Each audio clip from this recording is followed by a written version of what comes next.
Hello and welcome back to Chapter 15, Introduction to Managerial Accounting.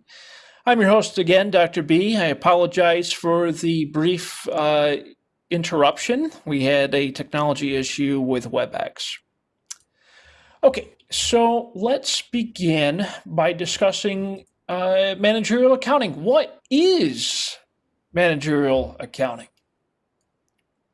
So, in 201, you learned about financial accounting. Financial accounting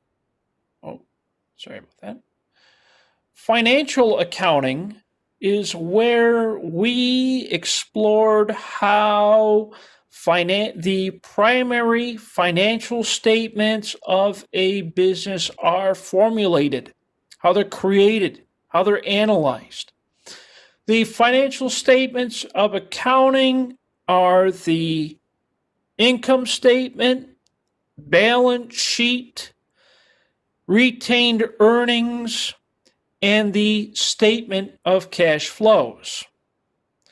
Those are financial accounting statements. Those financial accounting statements are audited.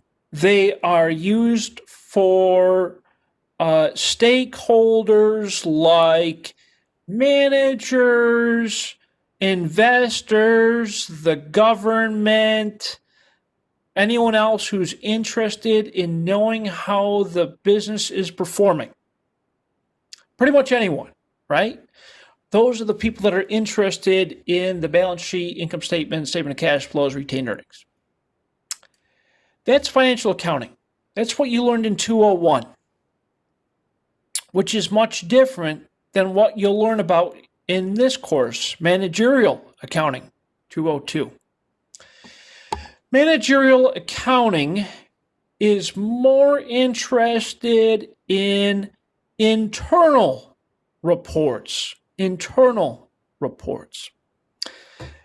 Managerial accounting statements are things like inventory on hand, cost of manufacturing, the cost of purchasing, purchase orders, inventory orders, counting physical inventory. These are all internal stuff. That managerial accounting, we're focused on things that are inside the business, okay? Things that we use to manage the business. That purchase orders, cost sheets, all that good stuff. That's managerial accounting. I, as a manager, use managerial accounting statements to manage the business. That's managerial accounting. That's much different from financial accounting. Financial accounting, again, we're focused on the public information, the income statement, balance sheet, statement of cash flows, and retained earnings. Managerial accounting, I'm focused on reports that managers internally will use. External parties don't see that information. I'm not going to show my customer or the government or anyone else. I'm not going to show investors my cost sheets, my budgets. Budgets are internal. Investors don't care about budgets. They don't care about, the government doesn't care about your budget. You as a manager do. So budgets, that's managerial accounting. Budgets, costing, anything internal, that's managerial accounting. We're going to talk a lot about cost in this course. When we go through this course, through this managerial accounting course, I want you to think about it from the perspective of a manufacturer. A manufacturer is a company that makes products, okay? Makes anything, really. Think of it from an auto manufacturer, somebody who makes automobiles, cars. A Tesla, for example. In Tesla, they assemble cars. They make cars, right? We're going to talk about things like raw materials, work in process, finished goods, and all of the cost associated with manufacturing. In manufacturing, I am concerned about three primary costs. I'm concerned about materials, labor, and factory overhead. Materials, labor, and factory overhead. You're going to hear a lot about materials, labor, and factory overhead in this course. Materials would be direct materials, indirect materials. Labor would be direct labor, indirect labor, and then of course, factory overhead. And we're going to talk a lot about those things. Don't worry, I'll break down each one for you, and we'll have tons of examples. But those are the two types of accounting information. 201, we talked about financial accounting. 202, we're talking about managerial accounting. Okay. I'm breaking it down a little bit further. Who uses financial accounting? Those are your stakeholders. Anyone external to the business. It's objective in nature. It's prepared according to generally accepted accounting principles. It's prepared at fixed time intervals like monthly, quarterly, semi-annual, and annual. And the focus is on the company as a whole, from looking at the income statement, balance sheet, statement of cash flows, retained earnings, or stockholders' equity. That's a financial accounting. That's 201. 202, managerial accounting. We're focused on management reports, things like the budget report, activity analysis, production report, cost sheets, budgets, all of that stuff. That's all internal for management only. It's objective and subjective in nature. It is prepared according to management needs, not according to generally accepted accounting principles, just prepared to management needs. It is fixed at intervals on an as-needed basis. So, for example, like on the 23rd of this month, I'm going to look at my budget. Okay. Why the 23rd? I don't know. That's just a random date. It's as needed. As needed. It's not monthly. I mean, it can be. Some companies do it monthly, quarterly, semi-annual, annual, but it's also as needed. It's whenever you need to look at that type of information. That's managerial focus. And of course, we can focus at the company as a whole or by segment. Here's the difference. When I look at the whole company, I'm looking at the performance of the whole company. Some companies, they will make a lot of different things, like lawnmowers, snowmobiles, cars, okay? Those are different segments. But I can look at the company as a whole, Toyota, for example. They make all of those different things. Lawnmowers, snowmobiles, cars. That's Toyota, or that's Honda, okay?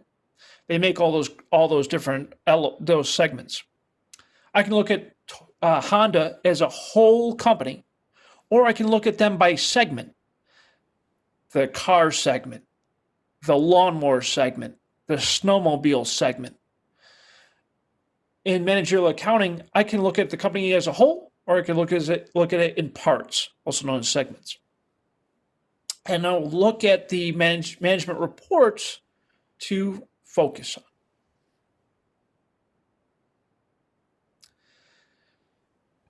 Okay, so again, financial accounting, we look at financial reports, income statement, balance sheet, statement of cash flow, stockholders' equity at fixed intervals, monthly, quarterly, yearly, and general purpose financial statements.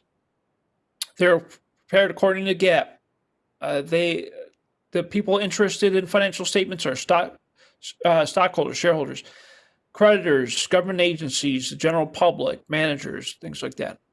That's financial accounting. You already learned all about that in 201. Now, 202, we're looking at manager accounting information. This is designed to meet specific needs of the company. I could look at a segment report and say, for some reason, I'm not selling as many lawnmowers in the winter as I was during the summer. So I will shift my manufacturing in the winter to snowmobiles, right? Uh, how do I know when to do that? By looking at the segment reports. We'll talk more about that in the future. That's all managerial accounting information. That's not stuff that the public sees. That's stuff that the manager sees. It's like some of you said you were in catering businesses, right? So we know that there is a wedding season, right? Season when most weddings occur in the spring, the summer, and the fall.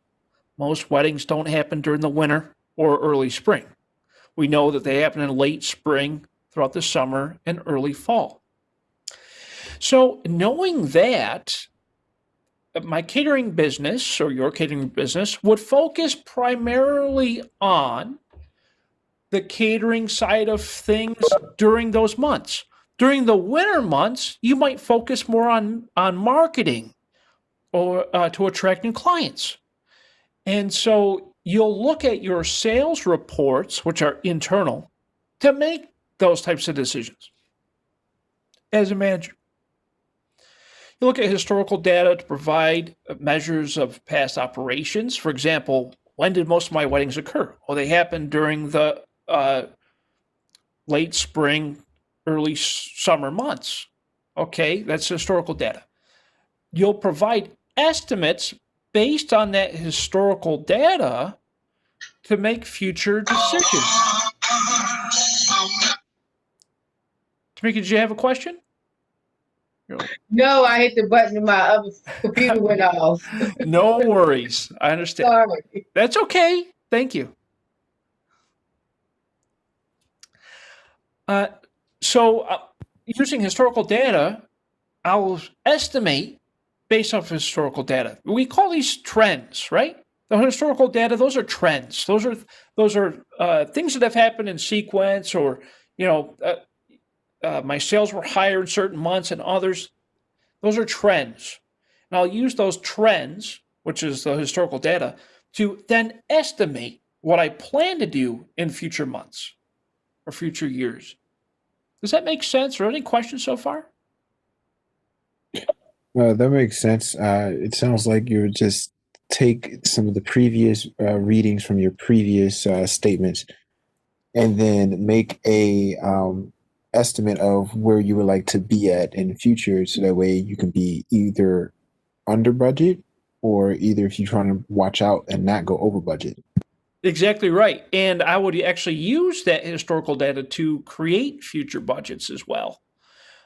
Because as you know, Andre, when it comes to expenses that you have incurred in certain months, we can then plan for that next year using that data to identify when our expenses might be highest in our budgeting process. And we'll talk more about that as we go on. Very good. Excellent observations. Thank you. Thank you. And of course, all of this ties into what we as managers do on a regular basis. We directing and we plan daily operations, we plan for future operations, and we develop business strategies.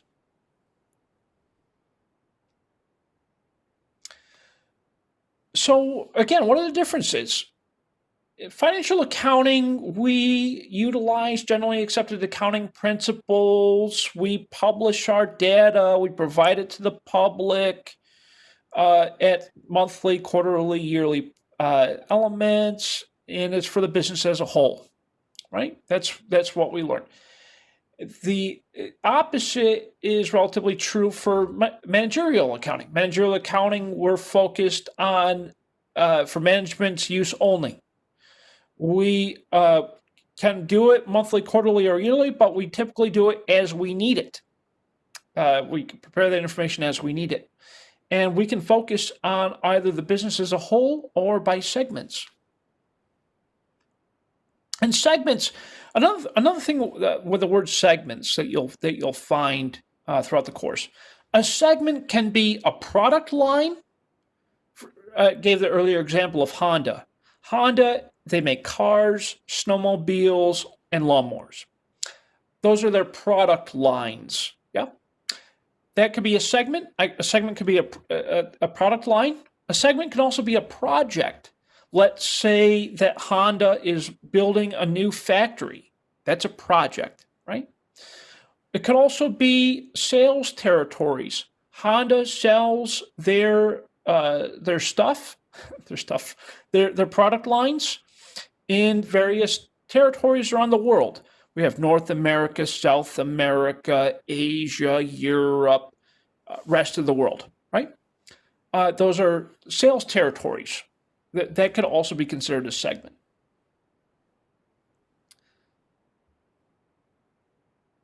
We'll talk a lot more about that as we go on. Okay, here's a couple of terms that you heard about in 201.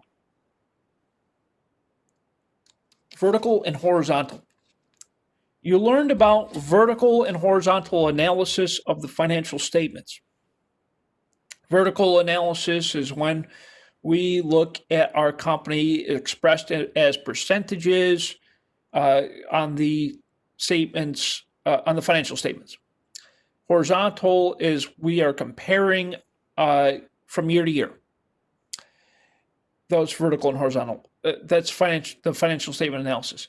In managerial accounting, they sometimes mean a few different things. Okay. In managerial accounting, verticals are referred to as business units because they're often structured as separate components of business with a parent company. Verticals develop products that are sold directly to customers. A vertical is a company that or a part of your company that builds and sells directly to your customers. For example, Honda builds cars and then sells them directly to customers, or they can anyway. Whereas horizontal are departments within a company that are not responsible for developing products. For example, let's say we are in the furniture business and we are building furniture. We have our wood, which is our raw materials. We have a set of tools to drill holes and facets and things like that to put furniture together, right? We also have an area where we do the upholstery work and an area where we stain the wood certain colors, right? Those are individual departments. Those individual departments are not responsible for developing a product. They're responsible for their individual areas. We call those horizontals. We'll talk more about that. It's just a little bit more terminology. Let's look at it from a business perspective of a way certain businesses are organized in certain ways. These are organizational charts. You learned about organizational charts in 201. In 202, we're looking at the organizational charts in respect to departments. So let's take a look at this company. This particular company has a CEO at the top. And under that CEO, there are other various lines. We have executive vice presidents of different departments. And we got senior vice presidents of other departments, so forth and so on. Lots of VPs, lots of VPs for various areas. You'll see here we have verticals and horizontals. Verticals, again, are departments that are responsible for selling directly to customers. Horizontals are departments that focus on the business components. Okay, so we see verticals. We have consumer business unit and enterprise business unit. Consumer business unit sells directly to individual customers. The enterprise business unit sells to other businesses. That's what, when you see the word enterprise business, it means business to business sales. When you see consumer business, it means they sell to individuals, individual customers. Those are verticals because they sell directly to customers. The other departments are horizontals. Sales and marketing, finance, technology, general counsel, and human resources. Those are all departments within the business that do not sell directly to customers, but they support the business operations. We call those horizontal departments. In this example, we break it, in the second part of this example, we break it down by individual unit. So this one's the chief financial officer, which is from up here, right? It's a horizontal part of the business. We can break down the department even further into what we call support horizontals. Support horizontals and support verticals and support corporate. These are within the department. We can break it down even further. We have vice president of finance for consumers and enterprise. Those are support verticals. Remember, the word vertical means sells directly to your customer. Horizontals means it supports the business. So we have sales and marketing and consolidations within finance. And then we have support corporate, which is the CFO's office or CAO's office. The point of showing you this organizational chart is to help you to better understand how the companies organize their business based off of functions. That every company has, I guess, departments, if you will, and each department has their own function. For example, human resources, they're responsible for things like payroll, onboarding, offboarding, promotion, termination, training, all that good stuff. That's human resources. General counsel, they're responsible for the legal side of things for the business. Technology, very obvious, right? They're responsible for technology, managing servers and whatnot, right? Customer information. Chief financial officer responsible for the finances of the business, both accounting and corporate finance. And then you have sales and marketing, right? Those are all horizontals. They support the business. Verticals sell directly to the customers. Every company has these departments, if you will. Sometimes the departments are not explicitly mentioned, because a lot of times in a small business, like the one that Tam has, her business, it's just her, right? Or it might be her and a couple family members. But regardless of the fact, if it's just one person or a few people, we may not classify them as departments, but this function still exists, right? So we don't break it out by department necessarily, we break it out by function. That's kind of the idea behind showing you this slide. Any questions so far? Are we okay? Some of the examples was a little confusing when breaking down verticals and horizontals. Some of these examples here? Yes. Got it. Let's do it this way. Okay. Earlier I talked about Honda, the auto manufacturer. Honda also makes a lot of other products. They make lawnmowers, they make snowmobiles, so forth and so on. Let's say this is Honda, okay, and this is their organizational chart, their organizational structure. They have a CEO at the top. That's the person in charge of the whole company. And then there's a lot of different departments. We have a consumer business unit. We have an enterprise business unit. And then we have sales and marketing, finance office, technology office, general counsel, and human resources. Honda can either sell their products directly to the consumer, which is you and me, the people that buy their products.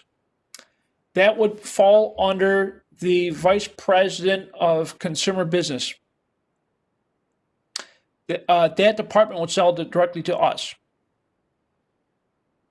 In the executive, in the enterprise business unit, that department sells to other businesses. That would be to like Honda dealerships or to Lowe's, Home Depot, other businesses, right? Consumer sells directly to us. Enterprise business sells to other businesses. Those types of activities or departments are called verticals because they sell directly to customers. The other departments, these are internal departments that only interface with the business. Sales and marketing, finance, technology, general counsel, human resources. We call those horizontals. The bottom part of this slide represents one department. This is the department of the chief financial officer or chief financial office, right? Which is up here. This is just basically a breakdown of that office. And it shows us how things are supported within that department. And within that department, we have both horizontals and verticals that support the business, which is why it's primarily horizontal. Support horizontals, consumer finance, enterprise finance. These are the finance offices, like, you know how you would make monthly payments on something as a consumer? You would interface with the finance office for consumers. If you were a business and you were selling or buying and selling from Honda for your business, you would interact with the enterprise department within the CFO's office. Does that make sense? Just a little bit. I got to work with it a little bit. Understand? Yeah. Got it. It's just a matter of kind of identifying. I guess the overall purpose of this slide is just kind of to help you to identify the difference between verticals and horizontals and how each department interfaces with the business and with customers. And we'll talk more about that. Within the accounting office, that falls within the CFO's office, we have the controller. The controller is responsible for managing accounting functions. That was what I did. I used to be a financial controller for the hotel companies, primarily Radisson Hotels. I was a financial controller for Radisson Hotels for several years. I was also a financial controller for other large companies. My responsibility was to control all of the accounting functions for that company. I was responsible for millions and millions of dollars being accounted for. And I had to help prepare the financial statements and also the statements for managers to use. Financial statements, of course, are for your external parties, the government, the stakeholders, all those fun people. And then on the management side, I had to create budgets, cost sheets, inventory statements, all of those things for the managers. And I reported to the CFO, the Chief Financial Officer. This is kind of, again, more of an organizational chart breakdown. In management, and you've probably seen this before, my guess is you saw this in Introduction to Business, OADM 104. In your Introduction to Business course, you probably saw this. This is what we call the management process. What do managers do? Managers plan, they direct, they control, they improve, and they make decisions. And then they do it all over again. They plan, direct, control, improve, make decisions. Plan, direct, control, improve, make decisions. It's a cycle. This is the management process cycle. Managers are responsible for these 5 components: plan, direct, control, make improvements, make decisions. And it's not necessarily in any given well, it's pretty much in this order. Think of it from an assembly or a manufacturing business like Honda. They plan to make a new car. They direct the process for making the new car. They control the process for making the new car. They make improvements to the new car design. And then they make decisions based off of all of those things. And then they go back around, right? Very similar process. That's how management really works, from a decision-making perspective. Managers continually go through this process. They plan, they direct based off of the plans. They make actions based off of the direction. From the control perspective, controlling gives feedback to directing, gives it to actions. Controlling gives feedback to improving, which come from results. And you can see the process, right? The slide might be a little bit confusing. But when you look at controlling, for example, controlling, think of it from quality control. Quality control, we look at how things are assembled, we break it down, we build it back up to make sure it's of good quality. We make improvements based off of that control. We also give direction for operations based off of that control. And you can see, like, if you see the arrows here, it's what we call two-way feedback. The controlling also leads to decision making. The directing also leads to decision making. The planning leads to decision making. Improving makes decision making. And then, of course, the other way as well. Once you kind of get a vague understanding of the process, it helps. But don't take this slide as a definite. This is just kind of show you the different elements of the management process. This is not a step-by-step part. We'll get more into step-by-step in future chapters. I just want you to kind of understand the overall structure of the management process. I know a lot of you love plans, love steps. So let's break it down. Planning. Planning is the development of the company's goals and objectives, right? There are two types of plans that I want you to really understand. One is their strategic plan, and the other one is operational.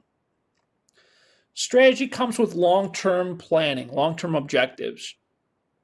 If you think of it this way, every business has a mission statement, right? Every business has a mission statement. What is the mission of the business? Why does the business exist? Okay. Once we know why the business exists, we create a strategic plan. The strategic plan is a long-term plan to help the company achieve its objectives. So, for example, if Tam is interested in her catering business and she's looking to expand it, or she's looking to grow the business, her growth plan is a part of the strategic plan. Tam wants to grow her catering business. How does she do that? Well, her mission is to provide catering services to weddings and to other events. Great. That's the mission, okay? How do we achieve the mission? Through the company's objectives. How do we achieve the company's objectives? Through the strategic plan. The plan is to grow the business. How do we do that? We create long-term actions to achieve that objective. That's why we call it a strategic plan. The strategy is to grow the business. It's long-term. It's called a strategy. Typically 5 to 10 years is how long a strategic plan usually is. Typically. If it's a new business, it's like 1 to 5 years. Yeah, that's your strategic plan. Operational planning is the day-to-day operations. Operational planning. For example, with Tam's business, her strategic plan is to grow the business. So she has a strategic plan that says 5 to 10 years from now, I expect to be at X, amount of dollars. How do I get there? X, Y, and Z, right? That's a part of her strategy, her strategic plan. The operational planning is I have, these number of weddings for this month. Here's the menu for each one. Here's what I plan to do each day. That's the operational plan. Make sense? Yes. It sounds similar to having long-term and short-term goals. Absolutely. Long-term goals being strategic planning, short-term goals being operational planning, You short got it. being like day-to-day operations on how we want to achieve ourselves and build ourselves up towards the strategic long-term goal. Exactly right. Yep. Couldn't have said it better myself, Andre. Thank you so much for that.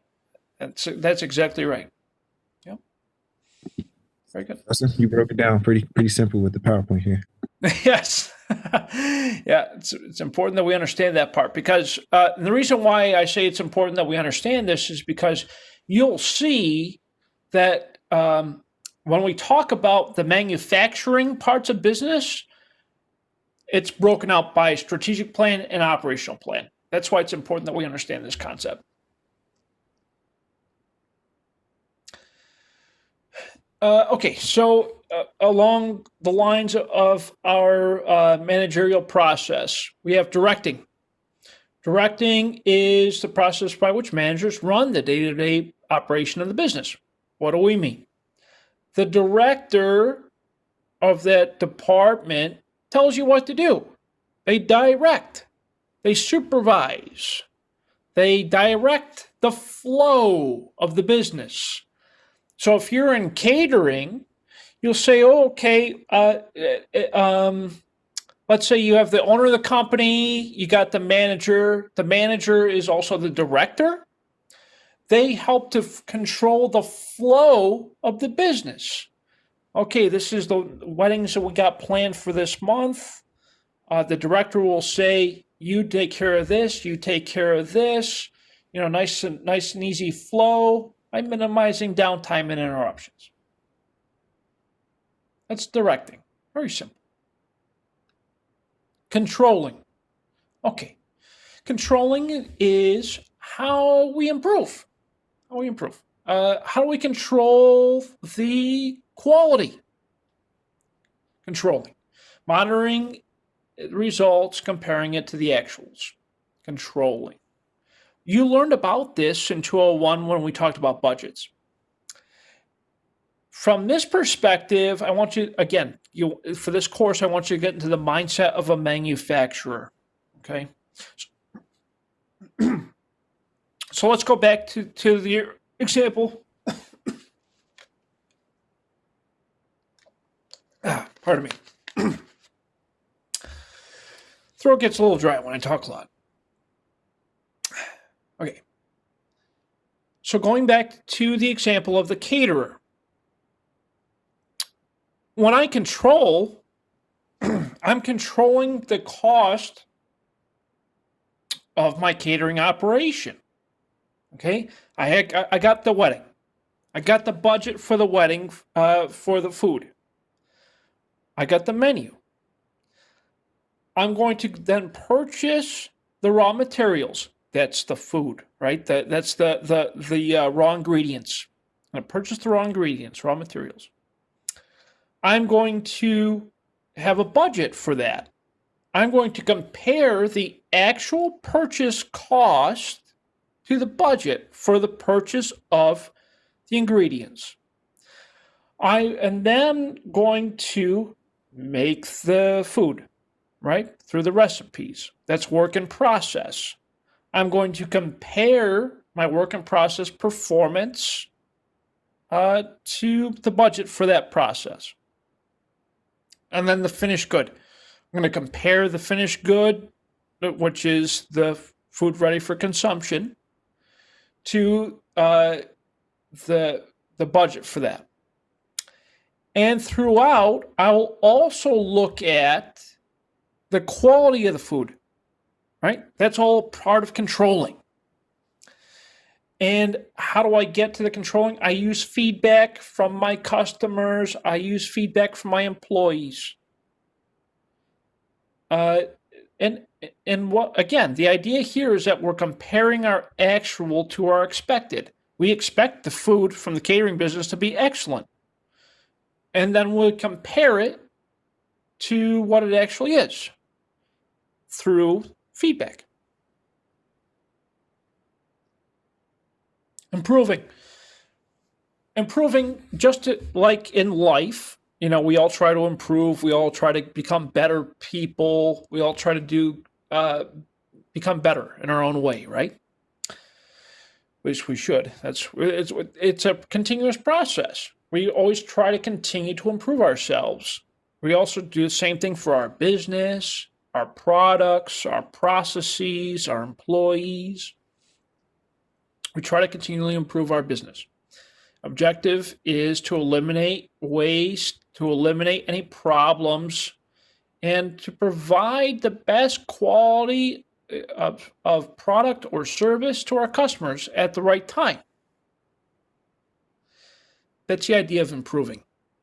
We try to continually improve the business in ways that we are providing a better product or better service to our customers for, at the right time. Then decision making.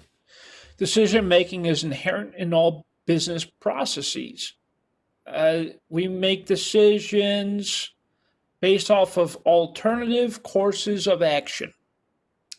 Well, we talked a little bit about this in 201 when we talked about opportunity cost. We talked about opportunity cost. Opportunity cost is the cost that is foregone for the selection of another choice. This is a part of the decision-making process that managers do on a continual basis. We make decisions, then we evaluate those decisions, and then we make improvements based on those decisions. That's why decision-making is at the very center of the business process.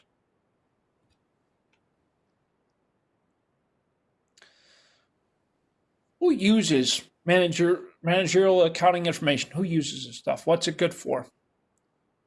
Why do we use it? We use it to make sure that we are selling something at the right price. If it costs me $15,000 to manufacture a car, I'm not going to sell it for 11, right? The process of manufacturing informs me how much something actually cost. And I'm going to price it at a point where I'm making a profit, or at least covering my cost. So that's one use for manager accounting information. Another one is I can compare the performance of manufacturing a product over time. And that helps me to control my costs over time. I can use performance reports to identify large amounts of scrap or employee downtime. If I am manufacturing a certain car and I realize that I'm wasting too much raw materials on that car, I can make the correction through the performance reports. And I can do the same thing with employee downtime. If employees are sitting around not really working that much, I can look at the performance reports to analyze that information and get my employees to work a little bit harder. These reports help analyze potential efficiencies and savings purchasing computerized equipment to speed up the production process. In other words, use robots, right? Reports can tell us how we can use robots to help save time in the production process. And also helps us to determine the number of units I need to produce in order to cover my selling and operating expenses. We call that break even, right? You learned about that in also 201. So this is a nice point to say, I guess to ask Tam.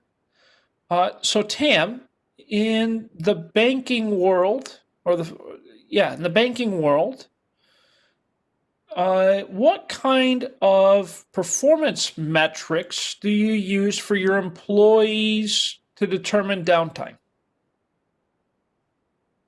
To determine downtime. Yeah, or I guess productivity. What kind of things do you look at for productivity?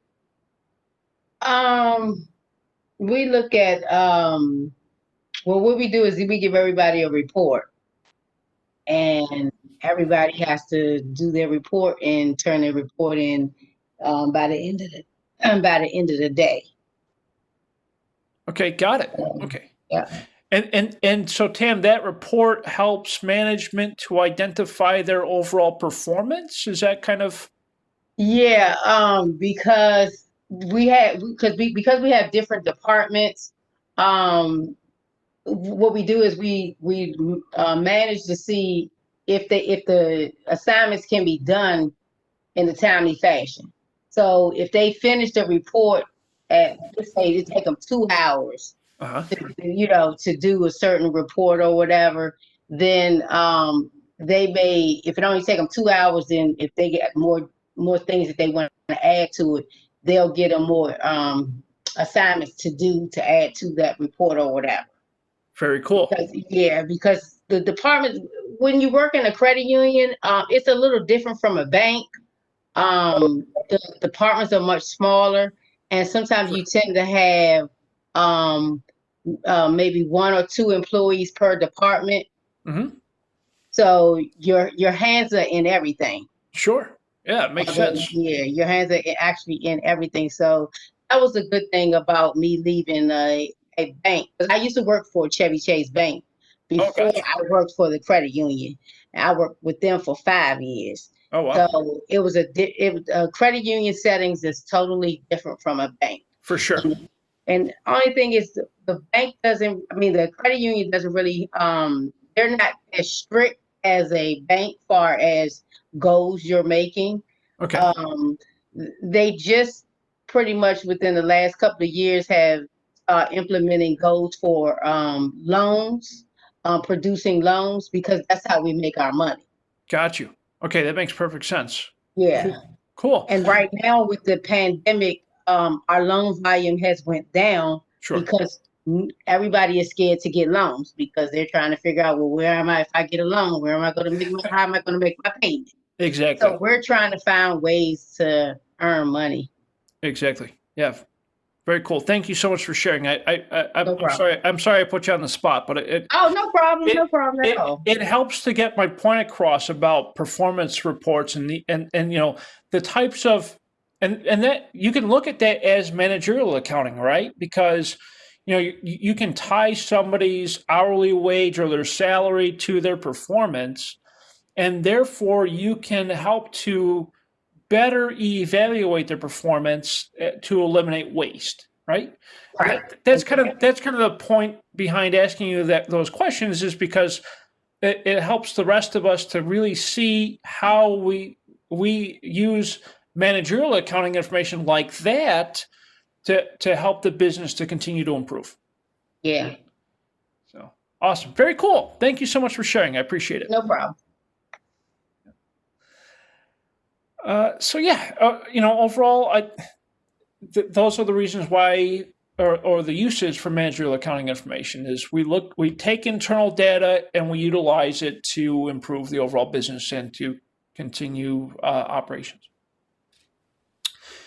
In manufacturing's a little different than other types of business, because in manufacturing we are creating and selling, right? Business operations are either classified as being service, retail, or manufacturing. Service is a business that provides services to individuals. That would be things like an attorney, an accountant, a hairstylist, a barber, Those are all services. Those are service businesses. They don't carry inventory, right? There's no inventory involved there. That's why it's a service business. A dentist, that's another service business. Eye doctor, medical doctor, those are all services. A retailer is a company that sells inventory to you. That would be like Macy's, Amazon, wherever else you guys are shopping these days, grocery store. Those are retailers. They sell their inventory to you. And then we have manufacturers. Manufacturers, they create the inventory. They're the ones building the inventory.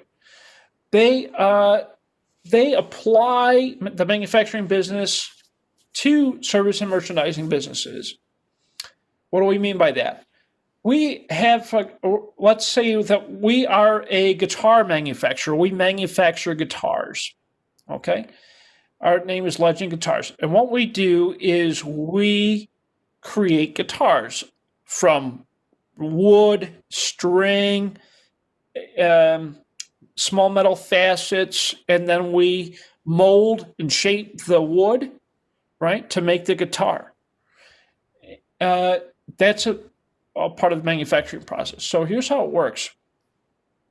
So we are a guitar manufacturer. We create the guitars using wood, string, bridges. That's the raw materials. We then cut the wood to shape the body of the guitar. We then assemble the guitar by gluing the neck to the body and by putting together the strings and all that stuff. That's the assembly process. And then the finished good is the guitar ready to be sold to our customer. And that's how it works. So we got a customer who owns a guitar store.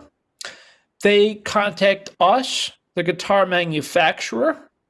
We then go through the assembly process. We use our raw materials to shape the wood in the work in process step of cutting, our department of cutting. We then transfer the body of the guitar to the assembly department, also work in process. They put together the guitar, that's assembly, and then it moves from assembly out of work in process to finished goods, which is the complete guitar. And then, of course, we deliver that to our customer. And that's the assembly process. That's the manufacturing process. And so I want you to keep this image in your mind as we go through the course, because we can see it starts from an order. It goes to raw materials, out of raw materials to work in process, which involves cutting and assembly. It goes out of work in process to finished goods, which is the finished guitar. And that's how manufacturing works. And we're going to learn a lot about how costs are associated with each individual part of the process. So what is a cost? Cost is a sacrifice made to obtain some benefit. That's nice. That's very textbooky. A cost is the cost of acquisitioning something, cost of obtaining something, the cost of making something. It's a value. A cost is a value of getting something, right? In managerial accounting, we classify costs based off of decision-making needs. Costs are often classified by their relationship to the segment of operations. We call these object costs. Object costs could be a product, sales territory, department, or an activity, such as research and development. In this course, we're going to learn something about what we call activity-based costing, or ABC costing. Activity-based costing is the cost associated with a function or activity of the business. And these come from what we call cost drivers, which are also known as cost objects. There are two types of costs that we need you to understand. One is called a direct cost, and the other one is called an indirect cost.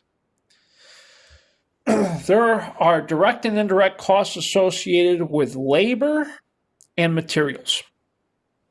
A direct cost is said to be directly traceable. I can directly trace the cost of the wood and the cost of the string and the brackets to the production of the guitar. Okay? Direct materials are direct costs. Direct materials are things that, the raw materials that we use directly in the production process. Direct materials. That's a direct cost. Direct labor are the people actually making the product. Direct labor are the people directly making the product.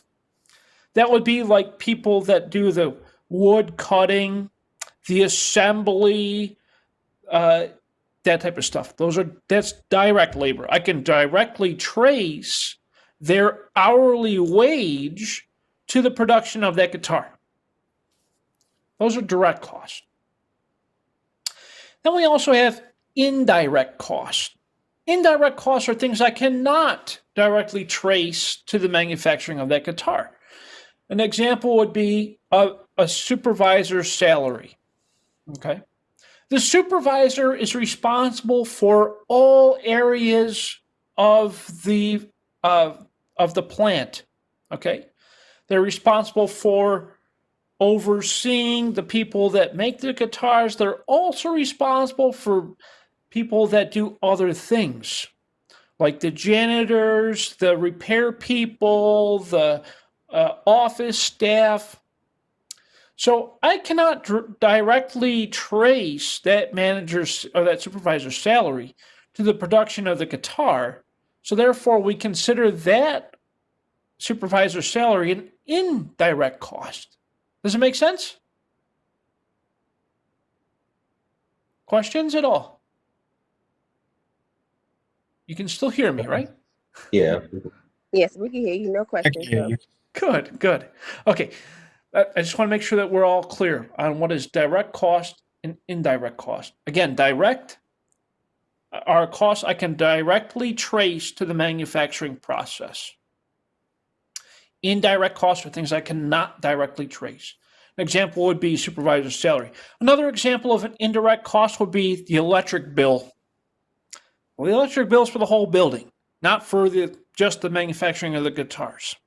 So that's another indirect cost, which is also considered to be manufacturing overhead, but we'll talk about that here in a second.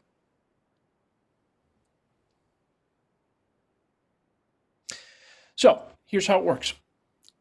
Direct costs, again, are costs I can directly trace to the finished product.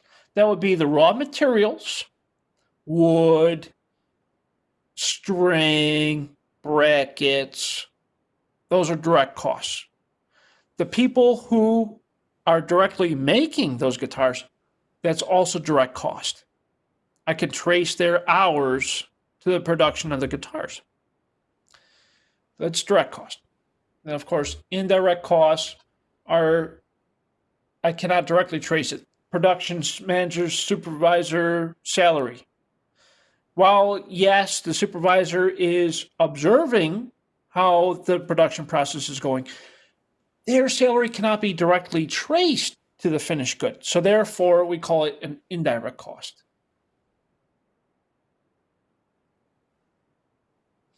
So when we classify what is direct and what is indirect, we look at how it's traceable. We identify the cost object, determine if we can directly trace the cost to the cost object. If it's traceable, it's direct. If it's not traceable, it's indirect.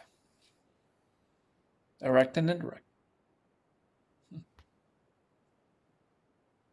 In manufacturing, there are direct and indirect costs and what we call factory overhead. We learned about overhead a little bit in 201.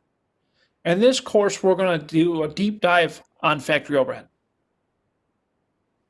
In manufacturing, there are the cost of materials and the labor. We use the direct materials and the direct labor to create the finished good. Direct materials, again, that's the wood, that's the string, that's the facets to build a guitar.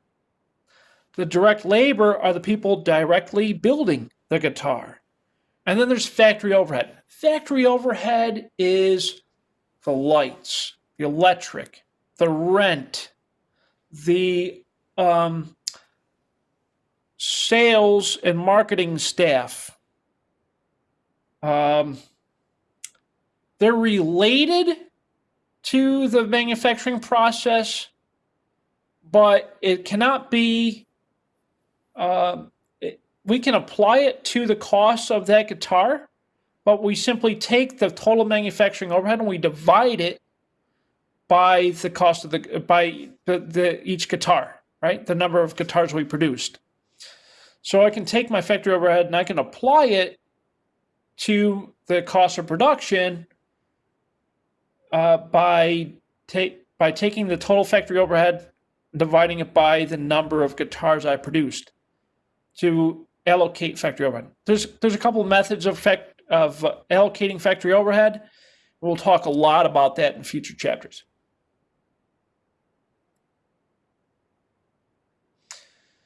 So again, manufacturing costs, we have direct materials, direct labor, and factory overhead. Direct materials can be directly traced to the manufacturing process.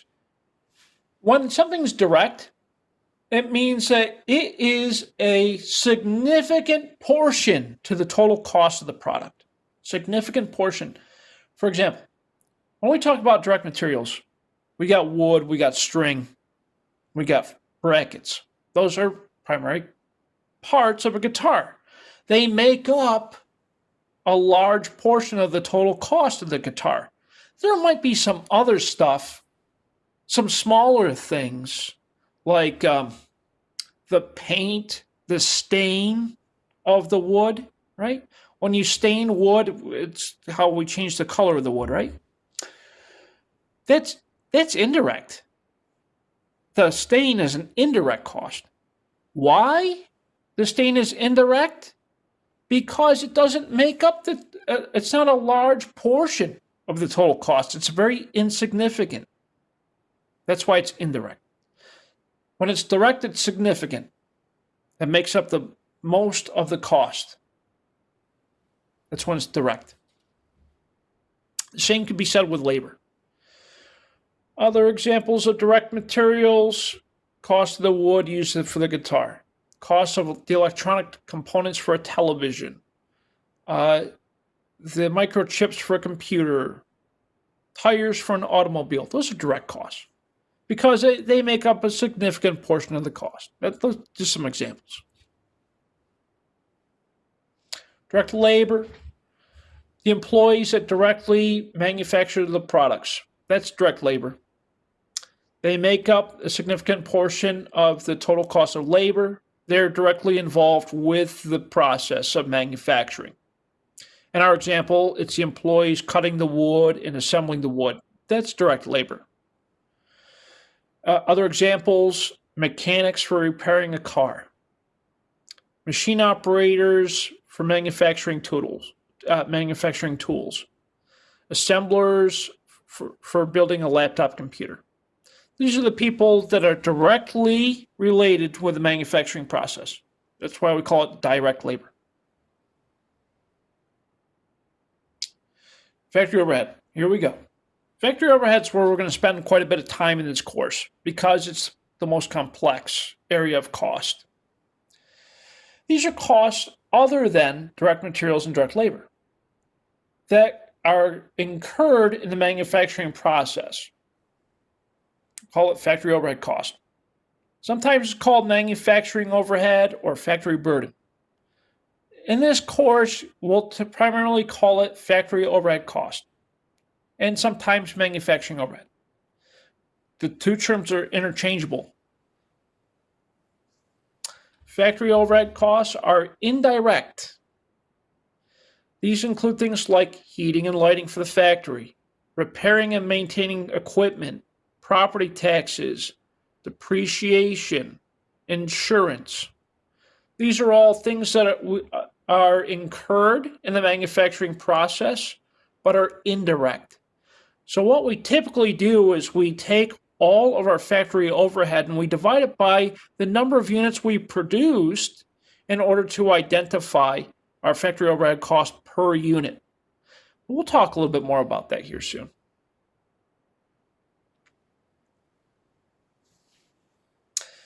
A few more costs we need to know. And again, we'll dive a little bit deeper in later chapters, but it's important to understand these. In addition to direct materials, direct labor, and factory overhead, these can be grouped into two types of costs. We have what's called prime cost and conversion costs. Prime costs are your direct materials and direct labor. Those are prime costs. Why are they prime costs? Think the word prime. Prime means prime time. Prime time. Primary. Prime stems from the word primary. When something is prime, it's primary. Primary meaning first, meaning direct. When you hear the word prime cost, think of direct cost. So prime cost means direct cost. Then we have this thing called conversion cost. Conversion costs include things like direct labor and factory overhead. Why direct labor, factory overhead? Because direct labor and factory overhead can be converted into costs for the materials into a finished product. I can convert I can convert direct labor and factory overhead into the finished product. Direct labor, the hours that the employees use to build the guitars. The factory overhead, the amount of electricity for the assembly line, the cost of maintenance for the assembly line. Those are all conversion costs. Because I can apply those costs by converting them into the finished product.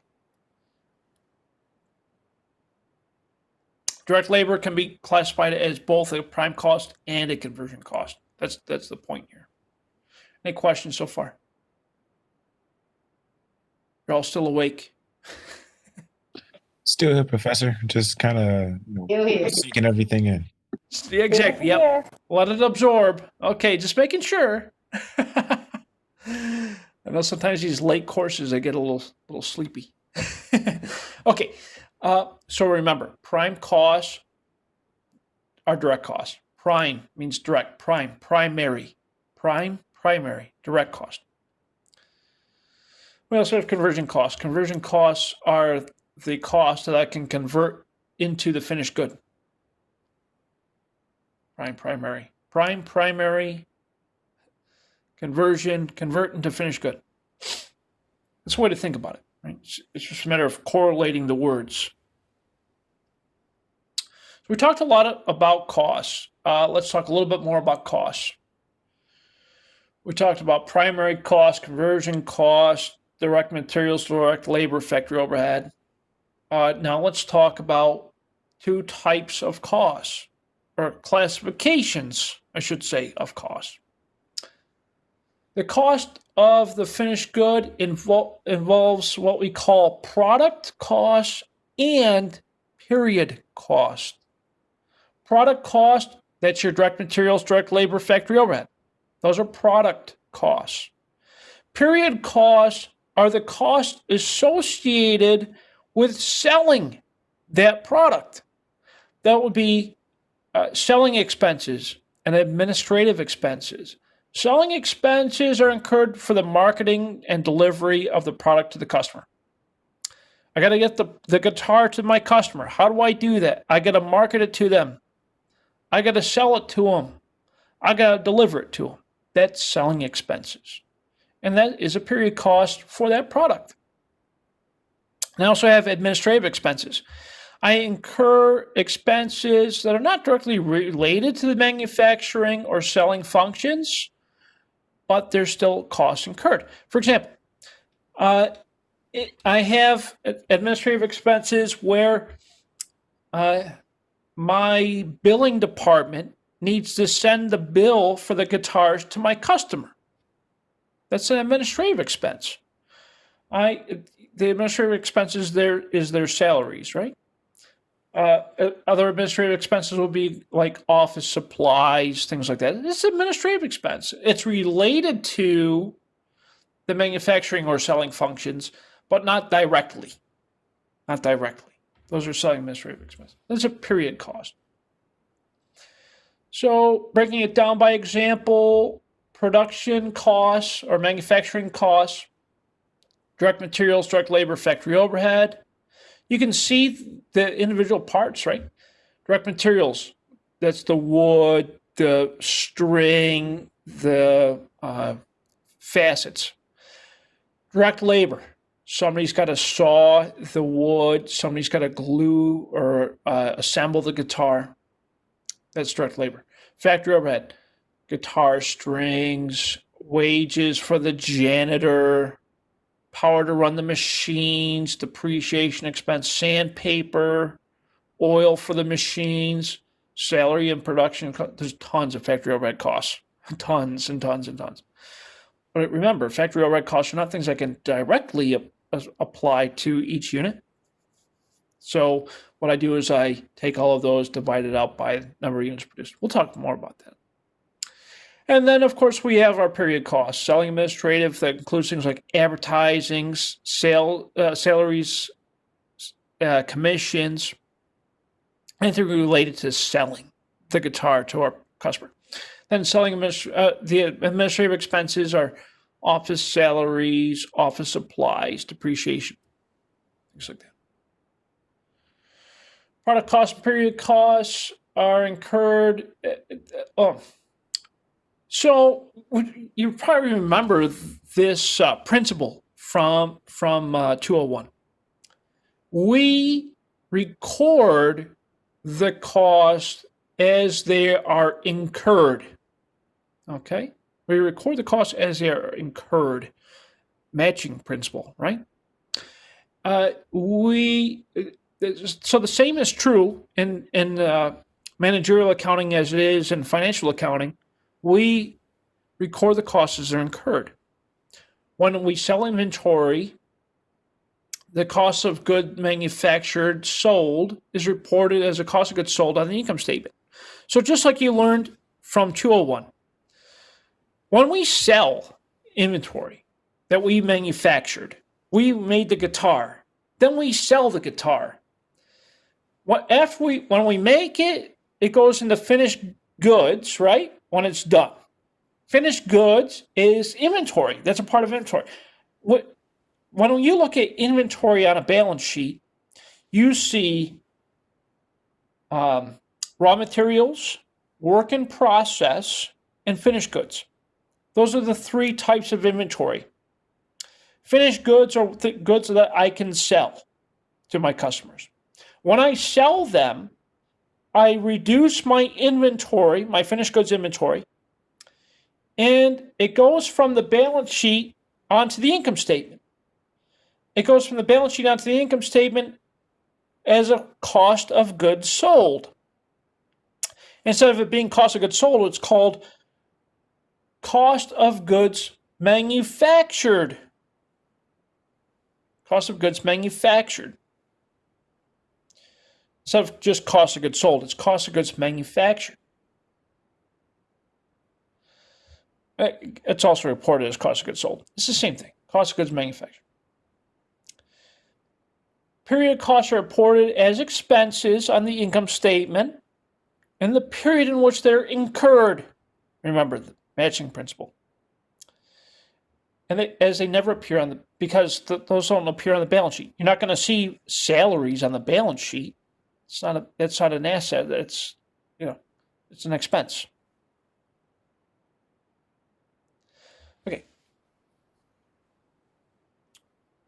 So how does a business make money? We sell things, right? Typically, we sell things or we sell a service. Well, for us, we generate revenue from the sale of products. Revenue minus cost of goods sold equals gross profit minus expenses equals net income. Just like, that's the income statement. When we sell those products, we are using our inventory that we built. It goes from the balance sheet to the income statement, minus on the inventory, plus on the cost of goods sold income statement. Those are product costs. Period costs, that's selling administrative, that's the salaries and the expenses related to selling. Those directly go to the income statement. They don't affect the balance sheet. Questions? You're all okay? Yeah, no questions. Thank you so much. No questions. Great, thank you. Okay, we're almost done. The statement of stockholders' equity and the statement of cash flows for manufacturing business are very similar for the service businesses and retail businesses, just like you learned in 201.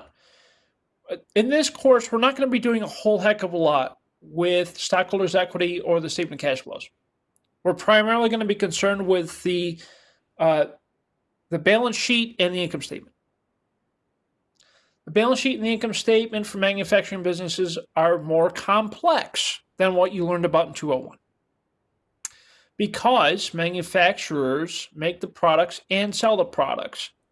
So they have to be reported and recorded through product costs. On the balance sheet, just as I said earlier, for inventory, we have materials inventory, which is also known as raw materials. We have work in process, and we have finished goods. Raw materials or materials inventory, those are your materials that we have not yet used. So for when we are making guitars, I need to order wood, the metal brackets, the string. I got to order those things. When I get them in, I put them into my materials inventory, or also known as raw materials. They're raw materials because I haven't used them yet. I haven't processed them yet. Therefore, they're raw materials. Eventually, I'll take them out of raw materials and put them into what we call work in process. When it's work in process, that means I'm processing them. I'm processing the raw materials to build the guitar. I'm cutting the wood. I'm gluing the wood together. I'm putting the string and the brackets on. I'm processing it. That's why we call it work in process. It's work in process because it's no longer raw materials and it's not yet a finished good. It's work in process. I'm building the guitar. It's work in process. When I'm done building the guitar, I take it out of work in process and I put it into finished goods. It's done. It's ready to be sold. It's ready to be sold. Not yet sold, but it's ready to be sold. Therefore, it's finished goods inventory. Make sense so far? This is a very important concept. Raw materials, work in process, finished goods. Good? Yeah? It makes sense. Okay, good. It's important that it makes sense. Yeah, absolutely. Because what you'll find out, Thedron, is we're going to explore these a little bit deeper. So that's why I want to make sure that everyone's okay. You're comfortable with this. Understandable. Great. Awesome. Thank you so much. Okay, so what does it look like on the balance sheet? Well, so on the balance sheet, your parent account or your primary account is inventory. In this example, it's 142,000. So what is within that inventory? We have a couple other things. We have direct materials, work in process, and finished goods. So this is just kind of showing you what the breakdown is, or what it looks like anyway. We have direct materials, work in process, finished goods. You add all three of those together to get your total inventory. And that's what shows up here. What do they call this? This is the detail report, right? Direct report is where you see all of the detail. And then you have the indirect, which is just the line item. But you can see that the dollar amounts are quite the same, but you can see that this is what it looks like when it's fully broken out. That's just kind of what this slide shows us. Oh, sorry. So that's the balance sheet. What about the income statement? Income statement for retailers and manufacturing a little bit different because of the cost of goods sold. Cost of goods sold for merchandisers or retailers, cost of goods manufactured for manufacturing companies. So on an income statement for a retail business, you got sales, plus your beginning inventory, minus purchase net inventory for sale, minus ending inventory equals cost of goods sold. And then eventually you get to your gross profit. For the manufacturing business, here's where the primary differences are. You have your sales, your beginning finished goods inventory, plus your cost of goods manufactured equals your cost of finished goods available for sale, minus your ending inventory equals your cost of goods sold. So the primary difference between the retail business and the manufacturing business is cost of goods manufactured, because we're involved in manufacturing the product. Just think of it like an additional step. For the manufacturing business, retail business, in a retail business, it determines the cost of goods sold by first adding the net purchases to the beginning inventory. That's how you get cost of goods sold. We already knew that. We know that from 201. But we're concerned about manufacturing business. So because our business makes the products that we sell using direct materials, direct labor, factory overhead, we then create what we call cost of goods manufactured. Cost of goods manufactured includes direct materials, direct labor, factory overhead.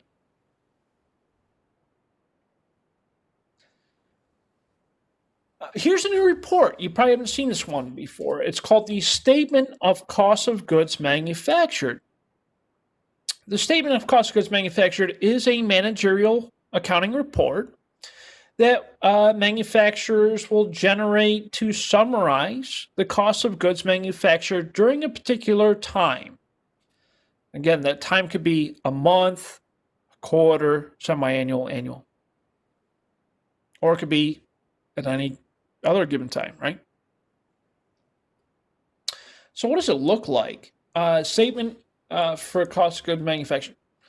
Cost of goods manufactured statement looks like this. We have our beginning inventory. We have beginning work in process inventory. Work in process, remember, we took it out of raw materials. We put it in process. We're working on it, right? We're working on it, work in process. Beginning work in process inventory plus beginning materials inventory purchases plus purchases equals cost of materials available for use.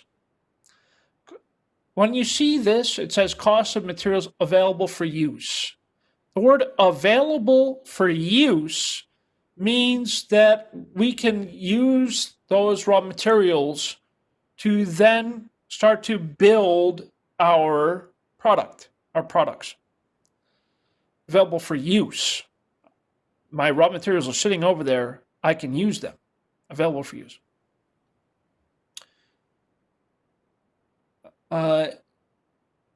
Minus ending materials inventory equals cost of goods, cost of direct materials used. Cost of materials available for use minus ending materials inventory equals cost of goods, materials used, plus direct labor plus factory overhead equals total manufacturing costs incurred for the period.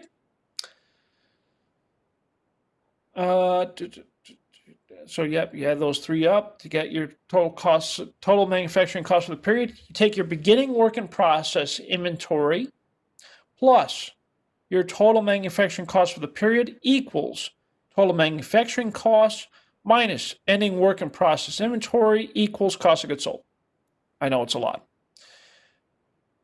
The point of me showing you this statement for manufacturing cost of goods sold is to kind of show you how it's laid out, how each component goes into the manufacturing process to produce the cost of goods manufactured. Okay, so here's our guitar company. As you can see, we have our beginning inventories. We got raw materials, work in process, finished goods. You add those three together to get your total inventory. We have, during the month, I guess, or year, during the year, we purchased materials, we incurred direct labor, we incurred indirect labor, depreciation, factory supplies to get our total factory overhead. Total factory overhead, we just are adding our indirect labor, depreciation, factory supplies. Those, remember, those are all overhead items, right? Indirect, depreciation, factory supplies, those are factory overhead items. We take our materials purchased plus our direct labor plus our factory overhead to get our total cost.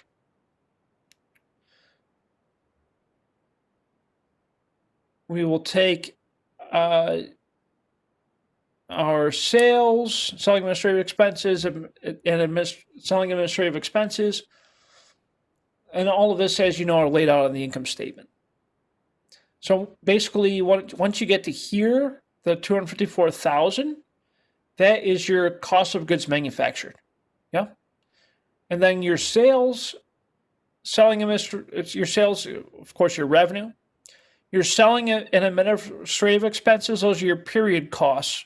So those show up on your income statement as expenses.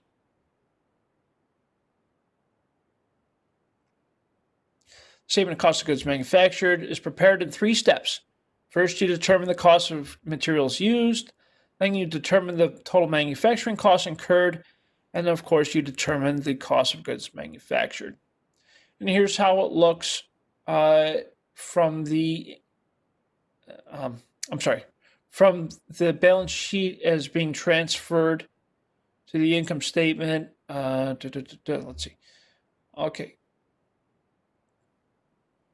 Cost of materials used in production, manufacturing costs incurred, and then, of course, your cost of goods manufactured. This kind of shows you how everything gets transferred, right?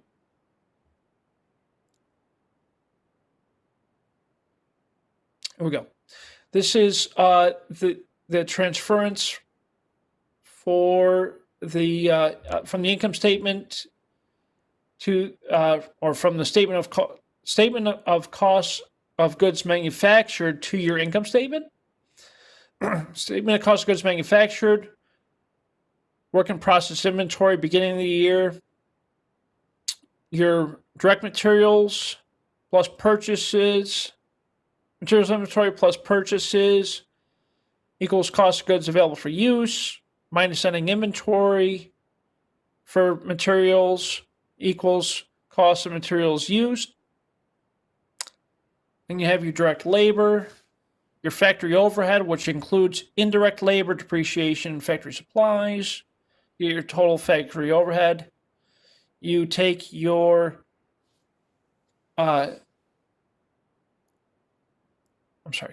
take your cost of materials used plus your direct labor plus your total factory overhead to equal your total manufacturing costs incurred. You take your work in process plus your total manufacturing costs incurred to equal your total manufacturing costs minus your work in process inventory equals cost of goods manufactured. Cost of goods manufactured gets transferred to your income statement. Sales minus your various cost of goods sold, which includes finished goods, cost of goods manufactured, to get your total cost of goods available for sale, minus ending inventory equals cost of goods sold. Sales minus cost of goods sold equals gross profit, minus your selling and administrative expenses equals net income.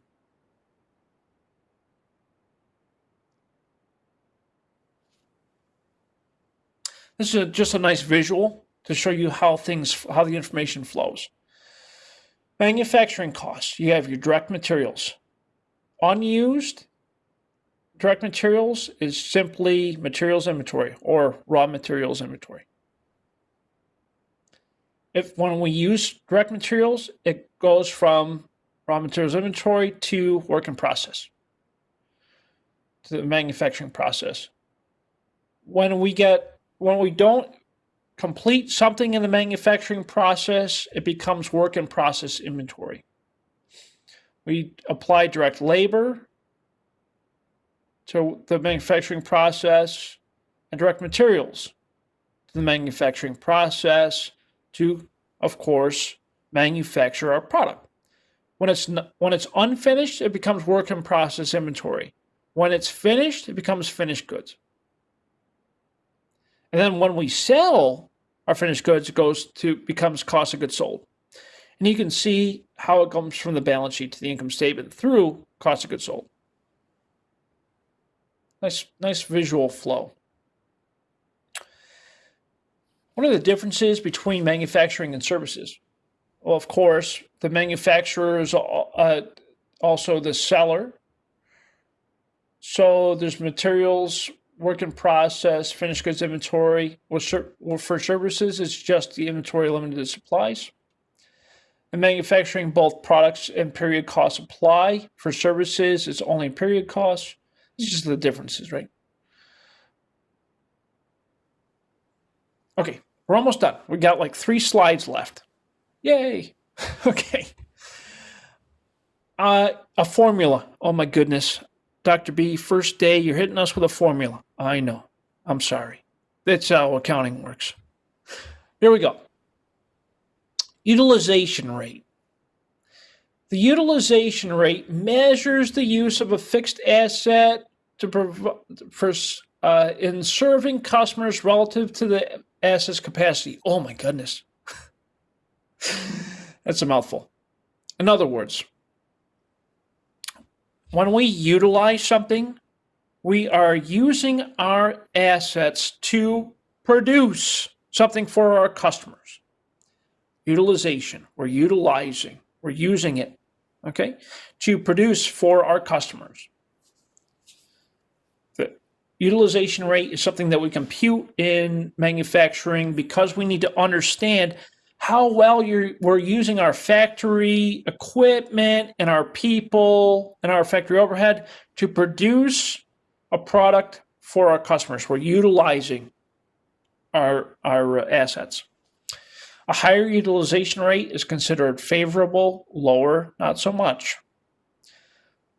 And of course, the rate will be different for different industries. So we usually just use this rate to kind of benchmark our own performance. So some of you are hospitality majors, so you'll like this one. The hotel industry utilizes, their utilization rate is the occupancy rate. Occupancy rate is calculated by taking the guest number of nights divided by the available room nights. Guest number of nights divided by available room nights. Guest number of nights is the number of guests times the number of nights per visit. Guest nights is the number of guests times the number of nights per visit. Available room nights is where we take the number of available rooms and multiply that to the number of nights per time period. It's usually a month or day. Depends on what if you're looking at a day or a month, you could look at it either or you could do a year. Depends on the number of the time period that you specify. The number of guests is determined under the single room occupancy, so the number of guests is equal to the number of rooms occupied. That's how we benchmark it. So here's an example. This hotel uses a single hotel building with 150 rooms. During the month of June, a hotel had 3,600 guests. Each stayed for one night. So we take our 3,600 guests divided by the 150 rooms times 30 days. Why 30 days? Because there's 30 days in the month of June. So 150 rooms times 30 days, 3,600 divided by 150 times 30. Obviously, you do the 150 times 30 first before you do the division. Remember, order of operations. Pretend that there's like a parentheses down here. 3,600 divided by this computation is 80%. The hotel was occupied to 80% of capacity, which is considered favorable, especially in the hotel business. That is very favorable. Does it make sense? Any questions on utilization rate? I had a question, Professor. It was basically saying, was it similar to using power tools in a hardware store when we were talking about utilizing assets inside of your own establishment?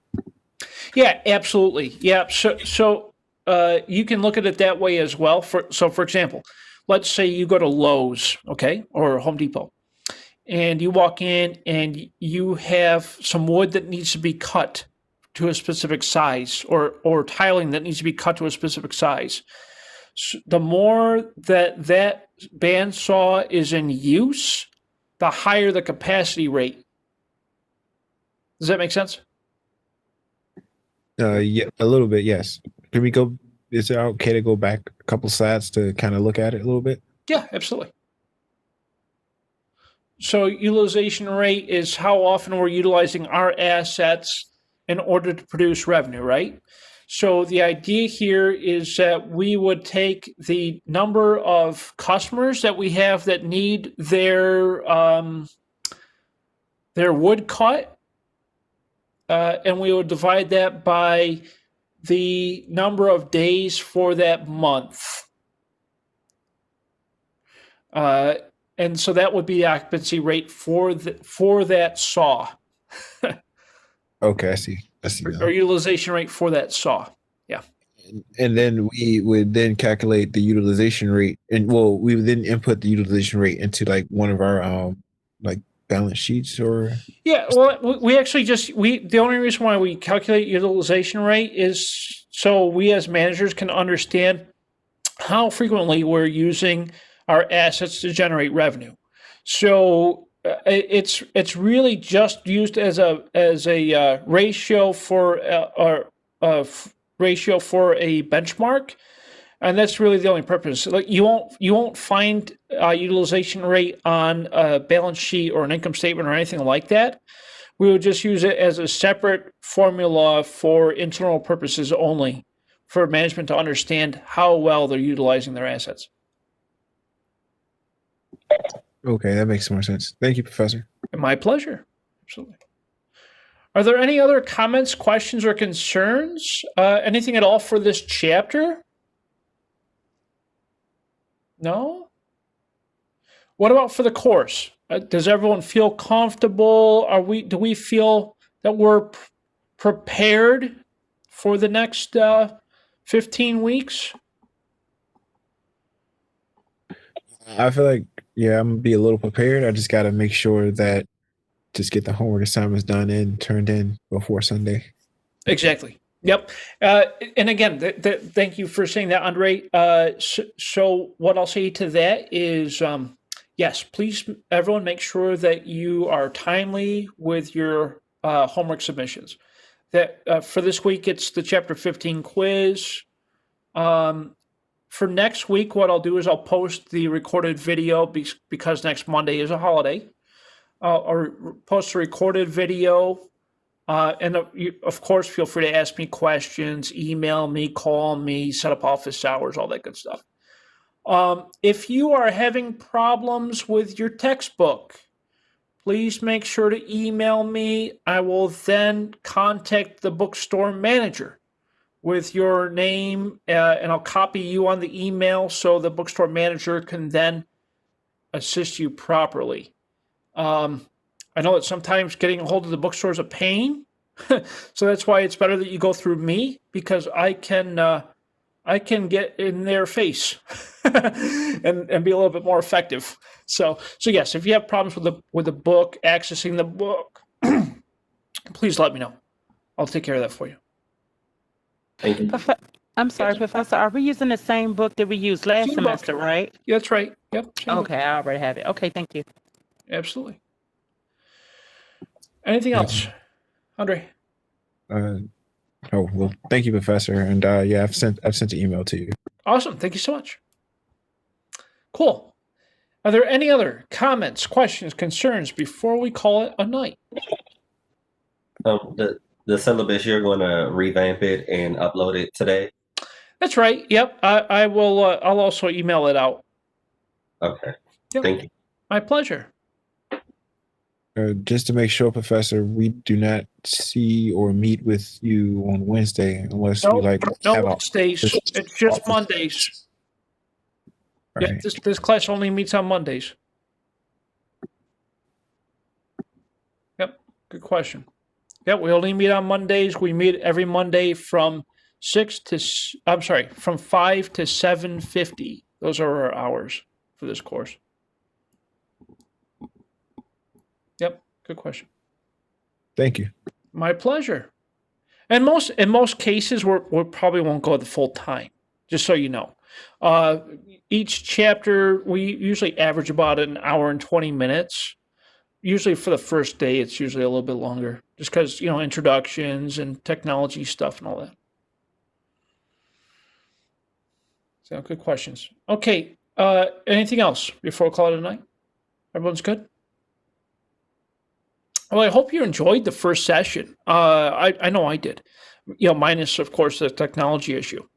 But if there's anything else, feel free to email me, call me, text me, whatever. And I'll get back to you as quick as I can. Sometimes it takes me a little bit longer, but for the most part, I'm pretty quick. And for those of you who have had me in the past, you know that. So, again, thank you so much. I really appreciate all of you. I'm really looking forward to a great semester with you. And if there's anything I could do for you in the meanwhile, please don't hesitate to ask. I'm here for you, okay? Thank you, Professor. Thank you. Thank you. Thank you all so much. Have a wonderful night. I appreciate all of you. And if you ever need anything, you just let me know. I'm here for you. Thank you, Professor. Have a great evening. You too. Take Thank care, you. everyone. Good All right, night. bye-bye. Stay safe. Wash your hands. All right. You too. Thanks. Bye. Take care, y'all. All right, bye-bye.